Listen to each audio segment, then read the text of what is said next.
doctors 10 years ago told me I would be in a wheelchair. I'm fighting. But part of my fight, I need that arrow called cannabis. Why? Because if I don't have it, out of all the drugs I take, nothing stops me from kicking my wife all night when she sleeps. Except for cannabis. Nothing has helped me manage my neuropathic pain that's been plotted by the top doctors on this planet that I suffer from at an extreme level. I'm able to cope with it because I use 3 or 4 different techniques for pain management.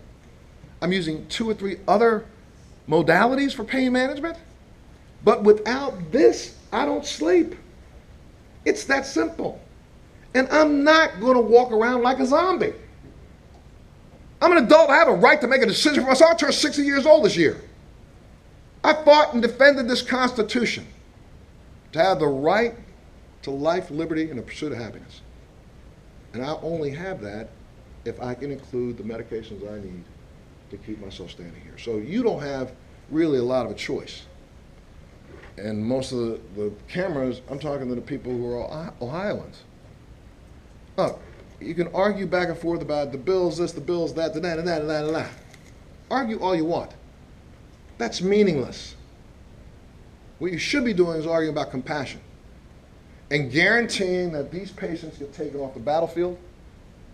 You have one of the strictest bills written. It's written appropriately. There are check points and marks throughout the entire bill. Administratively, once it's administered, you will fix whatever other issues you have. They can't wait for you to fix it enough to just live a normal life. We can't. Vote yes on 3. Vote no on 2. Make sure you tell your friends. Make sure you tell everybody you know. And remember those who are telling you don't do so. Because whether it be cannabis or the next new drug for something else, these are people who are saying that they have a right to get in the middle of a conversation between you and your doctor. Stop them. They have no right to do that. Thank you.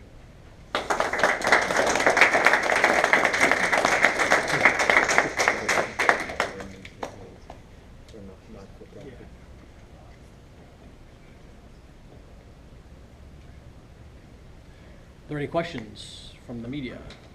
Binoker, you're rising too. I recognize. I do have a question. I figured you might. This would be for Mr. Williams Yes. and for Mr. James. Nope. Responsible Ohio is airing ads with Nick Lachey and Oscar Robertson. Could you talk about, for better or worse, the notion of using celebrities to speak out on this issue? You know, celebrities are citizens. Oh, I'm sorry. Celebrities are citizens. I have 2 daughters who grew up in the state, one who graduated in the state of Ohio. That daughter now lives in South Carolina. She just recovered from 2 years of cancer. She's a cannabinoid user. I have another daughter who is an epileptic, has been so her whole life, been down the pathway. I understand this more than you even can imagine. She's 32 years old. Now, we've gotten her down to now one of those medications that I'm not going to blame it, that's keeping her from seizing, but cannabis is also keeping her from doing so. So she's using both. So instead of saying a celebrity, I saw the commercial with Nick. He's an Ohioan. He has a right to speak out. I've seen the Oscar Robertson one. They have a right to speak out. If they live in the state, they've supported the state, you have loved them as citizens of the state, more celebrities speak out. Because more celebrities are needed to make sure that people understand there are voices that can't be silenced. Sorry. Nick is, as you know, Chris is from Cincinnati. He has businesses there. He has family there. And Oscar Robertson is a resident of Cincinnati. Has lived in Cincinnati, I think, his whole life. So having them speak out and speak up about this is important. You know, Oscar's got has had his own medical challenges, helping his family out, having people that have gone through cancer and a variety of other chronic illnesses that he believes strongly this amendment would help. And so having them speak out and speak up is important. I think you'll find most of the other ads don't have celebrities. They're real people talking about real issues and what this amendment does. it is what it is. I have a question for the doctor. Yes, ma'am. You know, we hear the patients who have used it say it is helpful. You sound like you haven't tried it because it's illegal. Is that the case? So is there what is your experience with the effectiveness of marijuana to help different diseases? Your personal knowledge. I will tell you the truth.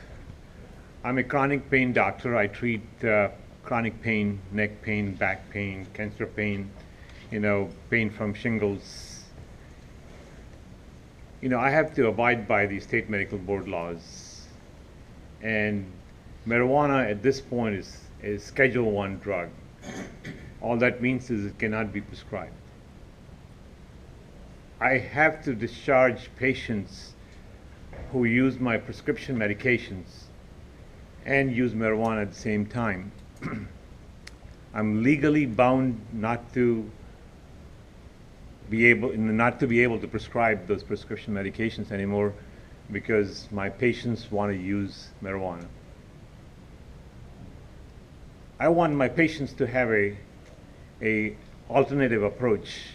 They can, once marijuana is legalized, they can use prescription drugs or they can use marijuana.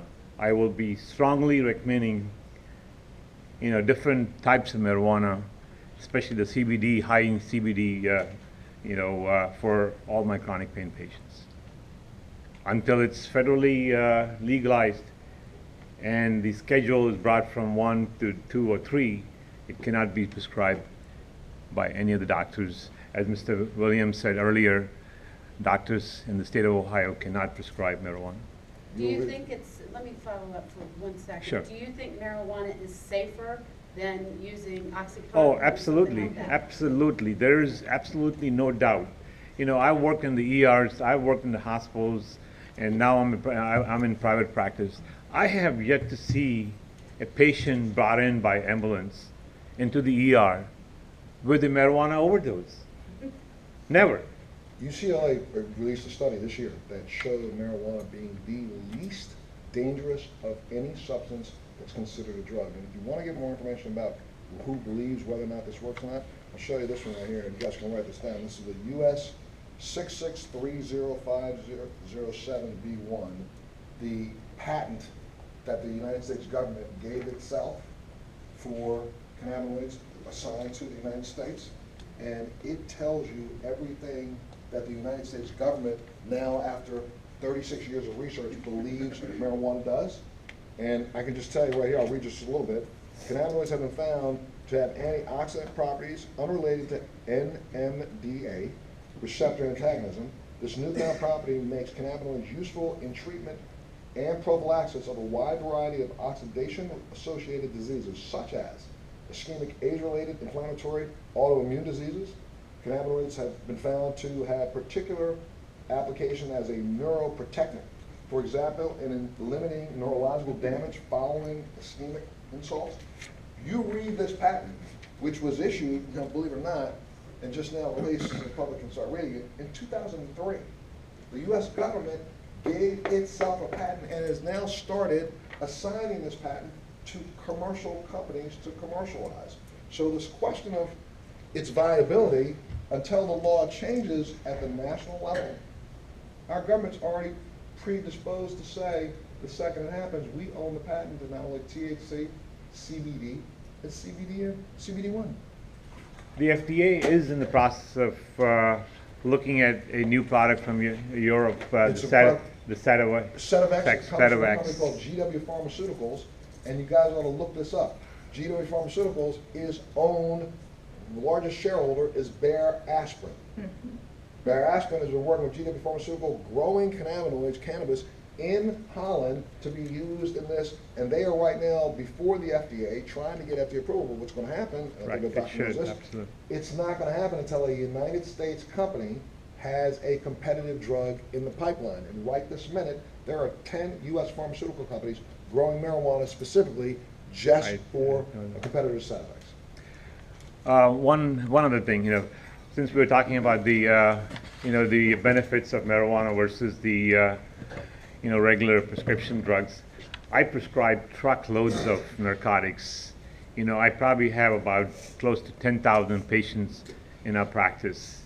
So I see drug addiction, tolerance, abuse, overdose. I mean, I see all that. And all the people dying of overdose of prescription medications. I mean, it's like every minute. How about this, from 1999 to 2010, more people died from prescription overdoses than died from automobile accidents or from gunshots. It's the leading cause of death in the United States of America. We won't have to worry about liver failures from Tylenol. We won't have to worry about kidney failures from non-steroidal anti-inflammatory drugs. Marijuana has no side effects. It can make you loopy or high, or the medical marijuana will be very low in THC, the psychoactive form of the marijuana. And there's something else that the doctor, as he continues that, this country, we got caught up in the study that Sanjay Gupta put out on CNN, so the whole country became familiar with terminology called THC, CBD, CBN. But what we also understand is that marijuana plant cannabinoid, there are probably 70 plus cannabinoids that we are still researching. We fund the research for in Israel. I was in Israel, sat down with both Dr. Meshulam and Dr. Shackelford. I interviewed the doctors that are working on the PTSD program and the cancer program in Israel 5 years ago. So what I'm trying to tell you is that what we know for a fact here in the United States, what we're trying to do here is literally dwarfed by what's going on now outside of this country. Places like India, New Zealand, Scotland, Ireland, Spain, all these countries have now stepped out of the 1961 treaty and are now selling and using marijuana medicinally. I'm sorry I keep interrupting, but No, this is fine. No, you're welcome to Mr. Williams. Just thank you for helping me out. I'm a doctor and I don't know any of this history that he knows, and he obviously is very knowledgeable and researched. As Jennifer said earlier, at the International Cannabis Institute, which is proposed to be on our site here in Pataskala, we will be doing a lot of genetic research, we'll be growing some genetically modified plants, for different varieties for different disease conditions. So that's the goal. We'll be doing a lot of research, related to marijuana at the ICI. With the exception of you, Dr. Gupta, I haven't heard from any other Ohio doctors who say that they would prescribe cannabis for their patients. And I know that in the amendment, it requires I think it's an existing or current treating physician is the language to certify. How are these doctors supposed to get to a point where they feel like they can, not prescribe but certify this to patients if they are right now really against this plan? They can again, as Montel said, and Dr. Gupta can discuss even further. They can't prescribe. That's federally protected. They can recommend, and other states have gone through the same thing where they've had the same sort of reefer madness driven into people's heads. That they can't take this step forward on legalization, that there is this sort of boogeyman mentality that if they do, there's this great hellscape that's going to open up in Ohio. It's absolutely ridiculous. It hasn't happened elsewhere. There are 23 states that have medical marijuana. That's the law of their state. And I spoke to one of the doctors yesterday after the debate who was asking me about this, and I said, look, talk to your colleagues in these other states who also have the same opinion you do right now. They've come to the conclusion that medical marijuana works, just as Sanjay Gupta did, the contributor from CNN, but also a neurosurgeon, and was an opponent of medical marijuana for years.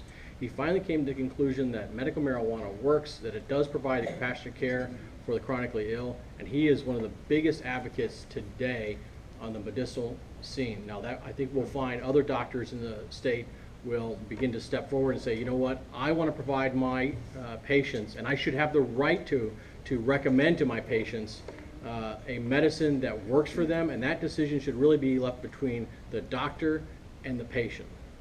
Former Secretary, Surgeon General Jocelyn Elders has been completely vocal and is now actually doing some lobbying in D.C.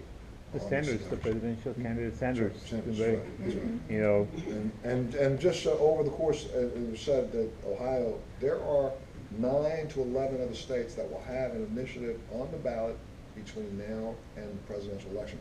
And I'm involved in, right now, 4 of those and intend to be involved in every one of them. Because again, the objective here is we've got to stop what I consider stupid. Let's get the patient off the battlefield and figure out everything else after the fact. just to finish up on your question, it's going to take a lot of education for the doctors as well as the patients. The patients will need to be educated on a new option. You know, once marijuana is legalized in Ohio, they will have a very new viable option to go to.